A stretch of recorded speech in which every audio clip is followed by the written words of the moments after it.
How's it going, everyone? It's Enigma Towles.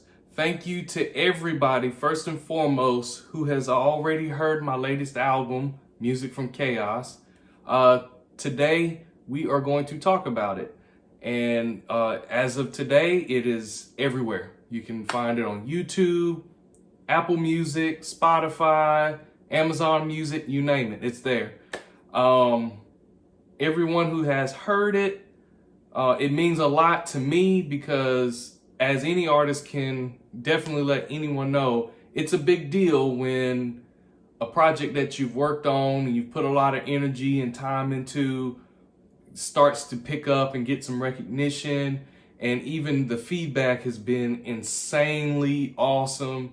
Everybody who's been reaching out, messaging and saying that they found things in it that they enjoyed, things that stuck with them.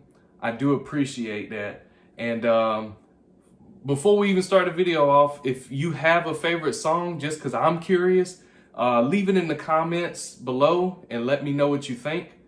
But yes, today we're going to talk about just some things behind the album, how it came about, because I like to do these kind of videos. It's fun. I get to get real introspective into about, different concepts and how certain songs came about.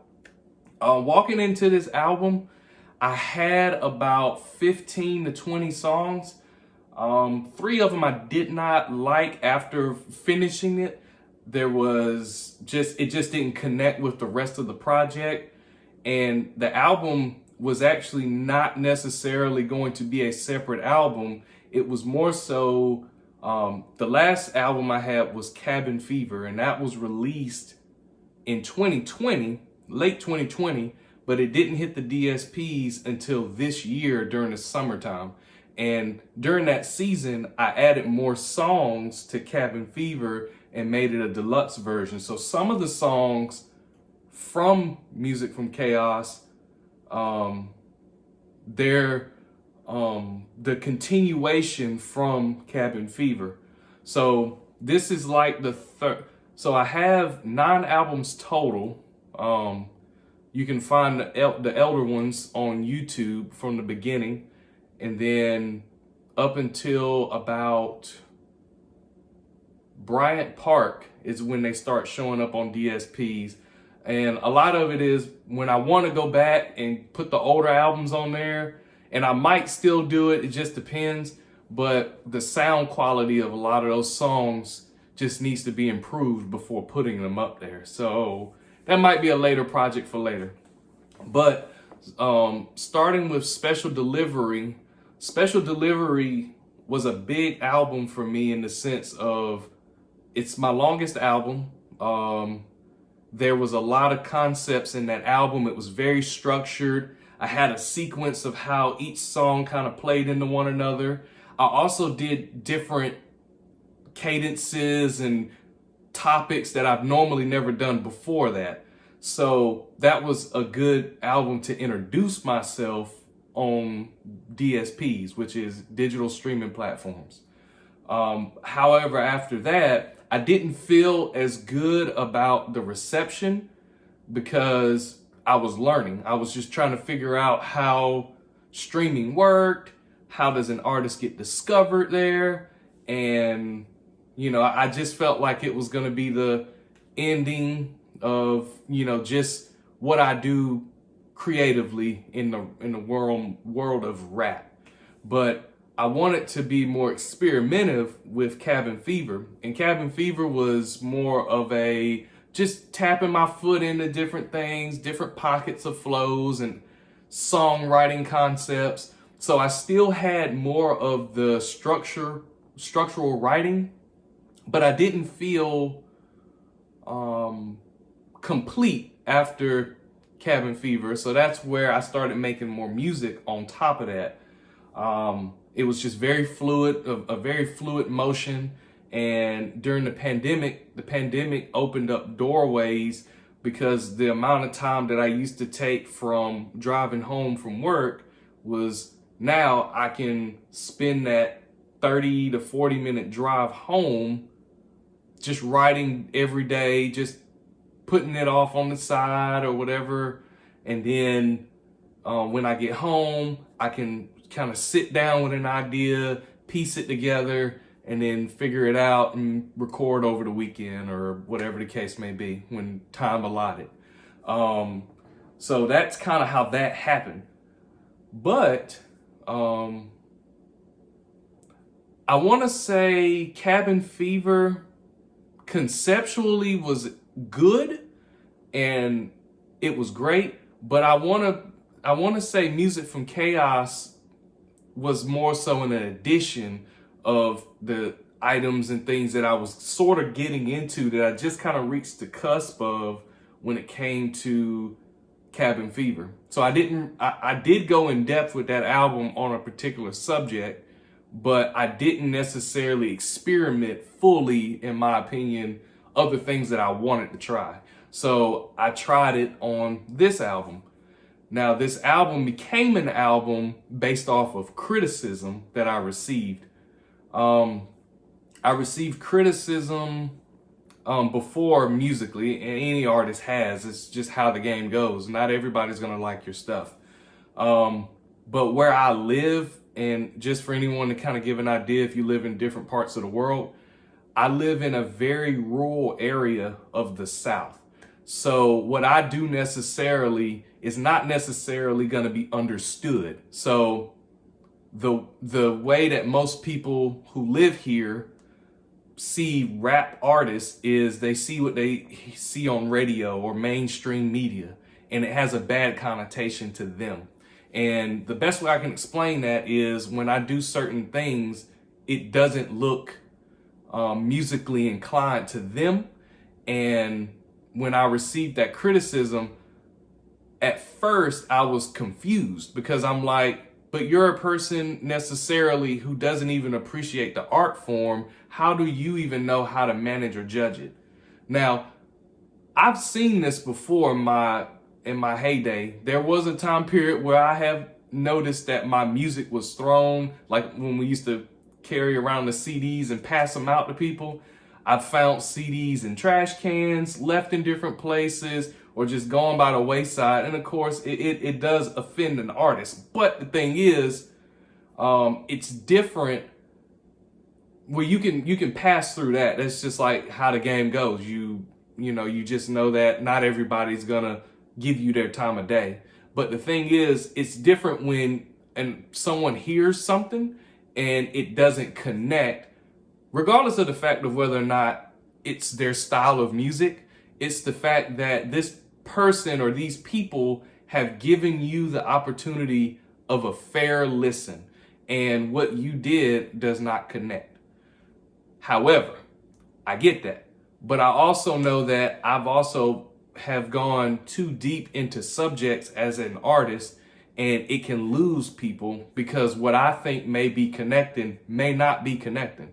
So that criticism helped me understand, you know what? Sometimes it's not necessarily about trying to write the most intricate thing ever, because sometimes you can lose people by being too wordy, too into the technicality of a bar or how to piece together something. So I took a different approach with this album. I said, you know, what's the best way to do this? And it was going to be by having no structure. So this is starting from that deluxe version of Cabin Fever. This is when I started experimenting with this. So Cabin Fever came out and I had life transitions. We introduced a newborn to the family, and this is where I had more of an opportunity to experiment. I had to basically say, you know what? You really don't have the time to sit down and piece together, line after line, every part of the song. Sometimes you just need to sit down with pen, paper, maybe your phone, and any ideas that come to mind as you're recording. If it feels right to put that in the song, put it in the song. If it doesn't, don't do it. And that's the way that I decided to do this album. So this album, I started taking it more serious in the direction of an album around the time period that my son was born. I would say probably about 2 weeks prior to that, because I kind of knew creatively that I wanted to try to do it and kind of get an understanding of it. So as time permitted, I just sat down and started recording. Anything that came to mind, I put it on there. And I didn't bound myself into writing one song and one song only, or it has to sound a certain way. I decided not to do that. I've even made like fun of myself as far as like in the skit on the album about singing, because I don't sing. I'm not a singer, never been one. I have no desire to be one.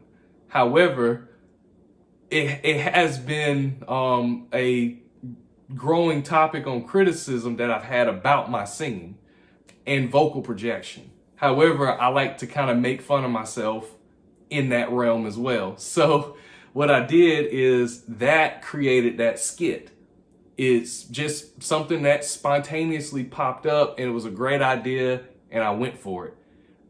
Certain songs where I'm doing more double time, those particular items were created in ideals, but the thing is, it wasn't something I started doing until I actually sat in front of the microphone and started recording it. The only song that I can think of that was written from start to finish on paper was Karma. And Karma was actually supposed to be on Special Delivery, which is about 2 albums back. It was supposed to be on there, but the original version of that song, it was way too long, and I was name dropping people, and it just felt like bad taste. So I just made a good call on not putting that out fully.